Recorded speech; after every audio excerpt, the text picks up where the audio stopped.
ఈరోజు మౌలానా అబుల్ కలాం ఆజాద్ ఉర్దూ నేషనల్ యూనివర్సిటీకి సంబంధించిన విద్యార్థులు వారి అధ్యక్షులు మతీన్ అష్రఫ్ గారు, పూర్వ అధ్యక్షులు ఉమార్ ఫారూక్ గారు, ఇంకా దివ్య గారు, ఇంకా వారి మిగతా మిత్రులందరూ కూడా కలిసి హైదరాబాద్కి తలమానికంగా భారతదేశంలోనే ఉర్దూ స్టడీస్కి ఉన్న ఒకే ఒక్క సెంట్రల్ యూనివర్సిటీని ఏ రకంగా ఈ రాష్ట్ర ప్రభుత్వం నిర్వీర్యం చేసే ప్రయత్నం చేస్తున్నదో, దీన్ని కూడా రియల్ ఎస్టేట్ అవసరాల కోసం ఏ రకంగా వాడుకోవడానికి విలువైన భూములను ఏ రకంగా 50 ఎకరాలను ఇవాళ స్వాధీనం చేసుకోవడానికి ప్రయత్నం చేస్తున్నదో వారి బాధను వివరించడానికి ఇక్కడికి వచ్చారు. నేను గతంలో మున్సిపల్ శాఖ మంత్రిగా కూడా పనిచేస్తున్నాను కాబట్టి నాకు 2 విషయాల్లో అవగాహన ఉంది. ఒకటి, ఈ మౌలానా అబుల్ కలాం ఆజాద్ యూనివర్సిటీ ఏదైతే ఉన్నదో వీరు గతంలో కూడా హైదరాబాద్ ఇన్ఫ్రాస్ట్రక్చర్ అవసరాలకు సంబంధించినంత వరకు ఎప్పుడైనా కూడా సహకరించారు.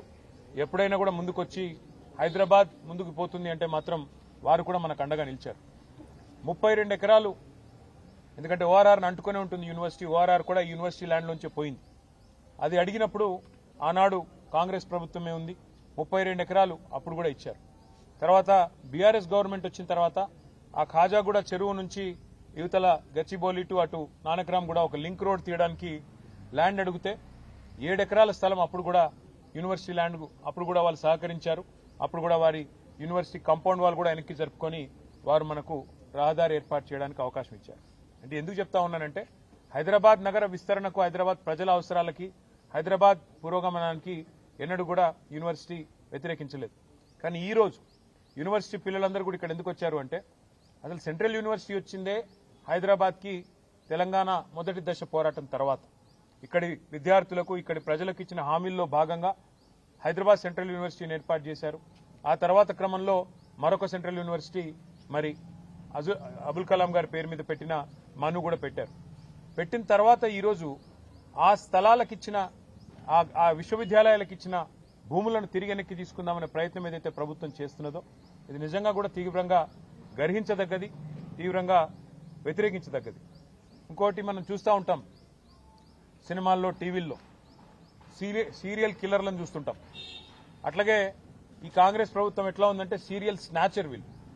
ఇది మొదటిది కాదు, ప్రభుత్వ భూమి వీళ్ళు లాక్కునే ప్రయత్నం చేస్తున్నది. మీకు గుర్తుండాలి, ప్రొఫెసర్ జయశంకర్ గారి పేరు మీద ఉన్న వ్యవసాయ విశ్వవిద్యాలయం నుంచి 100 ఎకరాల స్థలాన్ని తీసుకున్నారు. అక్కడ విద్యార్థులు మొత్తం పోరాటం చేసినా, ఆందోళన చేసినా వారి ఉద్యమాన్ని అణిచివేసి 100 ఎకరాలు తీసుకుని అక్కడ హైకోర్టు కడతామని చెప్పి వారు ప్రభుత్వం వారు ఆనాడు కూడా స్వాధీనం చేసుకున్నారు. రాష్ట్రంలో ఎక్కడా భూమి లేదన్నట్టు విశ్వవిద్యాలయం మీద పడి ఆ ల్యాండ్ గుంజుకున్నారు. ఆ తర్వాత హైదరాబాద్ సెంట్రల్ యూనివర్సిటీలో కూడా ఇదే రకమైన రియల్ ఎస్టేట్ దందా, ఇదే రకమైన రియల్ ఎస్టేట్ వ్యాపారం అక్కడ కూడా చేసే ప్రయత్నం చేసి 400 ఎకరాలు అక్కడ మరి యూనివర్సిటీ భూమిని కూడా తీసుకునే ప్రయత్నం చేస్తే చివరికి సుప్రీంకోర్టు చీఫ్ జస్టిస్ ఆయన స్వయంగా బీఆర్ గవాయి గారు, ఆయన గ్రీన్ బెంచ్ కూడా ఆయనే చూస్తారు కాబట్టి సువమోటోగా ఆయన తీసుకొని ఆదేశాలు ఇచ్చేదాకా వీళ్ళు ఇక్కడ రాష్ట్ర ప్రభుత్వం పట్టించుకోలేదు, కేంద్ర ప్రభుత్వం కూడా పట్టించుకోలేదు. సెంట్రల్ యూనివర్సిటీ భూమి అయినప్పటికీ కేంద్రము స్పందించలేదు. ఇక్కడ రాష్ట్రం అయితే ఒక రియల్ ఎస్టేట్ బ్రోకర్ చేతిలో ఉంది కాబట్టి రాష్ట్రం ఎట్లాగూ వాళ్లే హరాస్మెంట్ చేస్తున్నారు కాబట్టి వాళ్ళు స్వయంగా పట్టించుకోలేదు. కానీ సుప్రీంకోర్టు ఇన్వాల్వ్ అయిన తర్వాత నిజంగా ఒక బాధాకరమైన సంఘటన జరిగింది.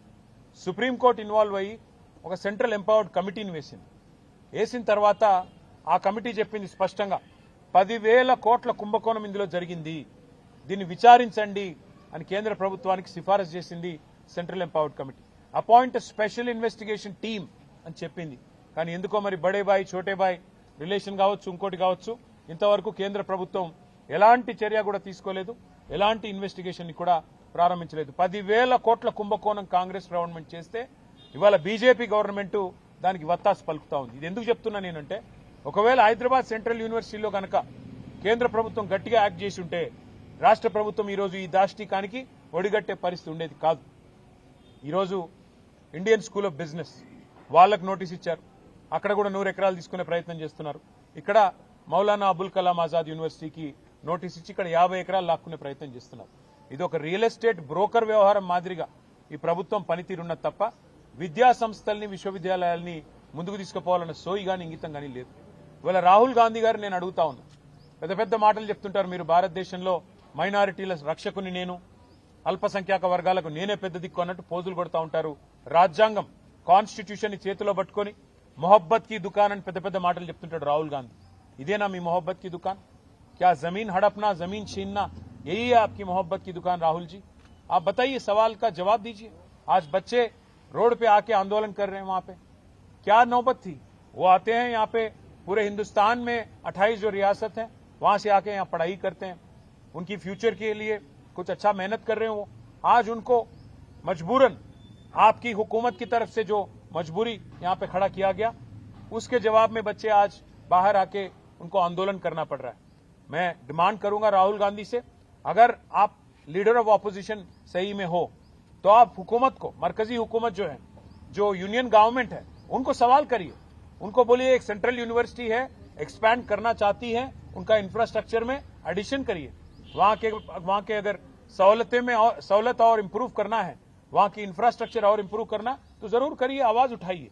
वो नहीं करते हो और यहां पे आके कहते हो कि अनयूज लैंड है इसलिए वापस लेंगे। ये लैंड अनयूज नहीं है, ये लैंड है फ्यूचर एक्सपेंशन के लिए यूनिवर्सिटी की। आज पूरे हिंदुस्तान में एक लौती यूनिवर्सिटी है उर्दू स्टडीज के लिए, सेंट्रल यूनिवर्सिटी, यहाँ की मनु। और इसको आज यहाँ की जो यूनिवर्सिटी की प्रेस्टीज है और यहाँ की जो यूनिवर्सिटी की जो रेपुटेशन है, इसको खराब करने के लिए, इसको बदनाम करने के लिए आपकी गवर्नमेंट जो साजिश रच रही है, इसको कतई हम नहीं होने देंगे। बीआरएस की तरफ से हम आपको वादा करते हैं, इन बच्चों को, यूनिवर्सिटी के जो बच्चे आज हमारे पास आए, వీళ్ళందరికీ మేము ఇస్తున్న మాట, మాకు గతంలో మా అనుభవం నిజాం కాలేజ్లో అక్కడ మహిళా విద్యార్థినులు వచ్చి ఒకరోజు అన్న మాకు హాస్టల్ కట్టివ్వండి అంటే హెచ్ఎండిఏ నిధుల నుంచి అక్కడ హాస్టల్ కట్టించాం. అట్లాగే మౌలానా యూనివర్సిటీలో కూడా నేను ఇవాళ పిల్లలందరికీ చెప్పాను, సరే ఈ గవర్నమెంట్ ఎట్లాగూ వీళ్ళు గుంజుకునేటోళ్ళు తప్ప ఇచ్చేటోళ్ళు కాదు, కాబట్టి వాళ్ళకి ఏం చెప్పిన నేనంటే, మళ్ళీ తిరిగి 2-2.5 ఏళ్లలో కేసీఆర్ గారి ప్రభుత్వం వస్తుంది, వచ్చిన తర్వాత ఇదే యూనివర్సిటీలో ఆ ల్యాండ్ లోనే ఎక్స్పాన్షన్ కి కావాల్సిన డబ్బులు కూడా అవసరమైతే స్టేట్ గవర్నమెంట్ నుంచి మేమిచ్చి మీకు అండగా నిలబడతాం. Future expansion also we will take responsibility if the central government does not act. We will add infrastructure, we will come back and we will stand by the students. And in this fight, they are meeting every political party, they are meeting every political leader. I wish them the best. We are with you. We'll raise our voice in all forums. We'll raise our voice in Rajya Sabha where we have representation. We'll also come with you to Delhi if need be. Delhi भी आएंगे और union government से भी सवाल करेंगे कि क्यों कर रहे हो आप ये लोग ये सब. तो इसीलिए मैं आपसे कहना चाहता हूं, మీడియా కూడా నేను ధన్యవాదాలు చెప్తాను, ఎందుకంటే మీరు అందరూ కూడా ఇష్యూని సపోర్ట్ చేస్తా ఉన్నారు. సెంట్రల్ యూనివర్సిటీలో ఎట్లా అయితే ఈ ప్రభుత్వం భూములను గుంజుకునే ప్రయత్నం చేసిందో, ఇక్కడ మౌలానా ఆజాద్ యూనివర్సిటీలో కూడా అదే రకంగా భూములను లాక్కునే ప్రయత్నం చేస్తున్నది. ఉన్న ఒకే ఒక్క ఉర్దూ స్టడీస్ కి సంబంధించిన యూనివర్సిటీ మీద ఈ రకంగా కన్నేయడం ప్రభుత్వానికి మంచిది కాదు. ఇండియన్ స్కూల్ ఆఫ్ బిజినెస్ కూడా, ISB is a top business school in the country, దాని నుంచి కూడా నేను తీసేసుకుంటాను land. HCU one of the top most universities of the country, అక్కడి నుంచి ల్యాండ్ తీసుకుంటాను అంటే ఒక రియల్ ఎస్టేట్ బ్రోకర్ ముఖ్యమంత్రి అయితే ఎట్లా ఉంటుందో పిల్లలు చెప్తున్నమాట. ఒక రియల్ ఎస్టేట్ బ్రోకర్ ముఖ్యమంత్రి అయితే ఎట్లుంటుందో ఇలా ఈ ప్రభుత్వ వ్యవహారం అట్లా ఉందని వారు చెప్తా ఉన్నారు. దాంతో పాటు నేను ఇంకొక మాట కూడా మీకు గుర్తు చేస్తా ఉన్నా. రాహుల్ గాంధీ గారు 2.5 ఏళ్ల కిందట అశోక్ నగర్ లో ఛాయ్ అడ్డా మీద కూర్చొని పోజులు కొట్టుకుంటా మాట ఇచ్చిండు. 2 లక్షల ఉద్యోగాలు ఇస్తా, మీరు 2 ఉద్యోగాలు తీసేయండి, కేసీఆర్ది కేటీఆర్ది, 2 లక్షల ఉద్యోగాలు మొదటి సంవత్సరంలో ఇస్తా అని మాట ఇచ్చిండు. మరి నిన్న ఏం జరిగింది? నిన్న రాత్రి 2 ఏళ్లు గడిచిపోయింది, 25 నెలలు దాటిపోయింది, ఇంతవరకు 10,000 ఉద్యోగాలు కూడా ఇవ్వలేదు. మీరు ఏమైనా నీ 2 లక్షల ఉద్యోగాలు అని చెప్పి పిల్లలు రోడ్డెక్కితే వాళ్ళని ఇష్టం వచ్చినట్టు గొడ్లను కొట్టినట్టు కొట్టి వాళ్ళని 7 పోలీస్ స్టేషన్లో నిన్న ఈ దిక్కుమాలిన ప్రభుత్వం వారిని నిర్బంధించింది. ఈ రోజు కూడా ఉదయం నుంచి మళ్ళీ అరెస్టుల మీద అరెస్టులు చేస్తా ఉన్నారు. ఎందుకు? ముఖ్యమంత్రి గారు అక్కడ ఏదో బట్టల షాప్ ఓపెనింగ్ పోతున్నట్ట, దానికోసం ఆ రోడ్డెంబడబోతుంటే ఎక్కడ ముఖ్యమంత్రికి అడ్డం వచ్చి నోటిఫికేషన్ లేవి అని నిలదీస్తారు, ముఖ్యమంత్రిని దిగ్బంధం చేస్తారన్న భయంతో ఇలా పోలీసులను అడ్డం పెట్టుకుని ఈ ప్రభుత్వం బతుకుతా ఉన్నది. మరి ఇంత చేతగాని సన్నాసి రాహుల్ గాంధీ ఎందుకు మాటిచ్చినావు? 2 లక్షల ఉద్యోగాలని చెప్పి ఎందుకు డైలాగులు కొట్టినావు? ఎందుకు పోజులు కొట్టినావు?